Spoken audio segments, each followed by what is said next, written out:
ఇవాళ నిషేధిత భూముల సంఖ్య రోజు రోజుకు పెరిగిపోతుంది. రాష్ట్రంలో 1 కోటి ఎకరాలు దాటింది. దాన్ని పబ్లిక్ లో పెట్టండి, ఎందుకు బయట పెట్టలేదు? 2 నెలల్లో పెట్టమన్నారు, 2 ఏళ్ళు అయిపోయింది, ఇంకెప్పుడు పెట్టరు? మీకు ఇష్టం వచ్చిన వాళ్ళ మీద, మీకు ఇష్టం వచ్చిన రీతిలో నిషేధిత జాబితాలు యాడ్ చేసుకుంటూ పోతున్నారు.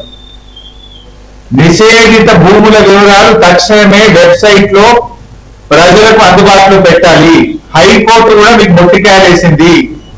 కోర్టు కూడా మీరు ఆన్లైన్ చేయాలని మీకు ఆదేశించింది. కోర్టు కూడా సబ్మిట్ చేయాలని 2-3 సార్లు హెచ్చరించింది. ఎందుకు నిషేధిత భూములు ఇంకా మీరు ఆన్లైన్ చేయడం లేదు? అంటే మీ అక్రమాలకు తాగుండదనా?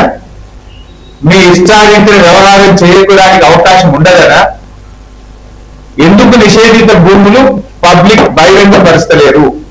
పబ్లిక్ డొమైన్ లో ఎందుకు పెట్టడం లేదు? తక్షణమే పబ్లిక్ డొమైన్ లో పెట్టాలని బీఆర్ఎస్ పార్టీ డిమాండ్ చేస్తుంది.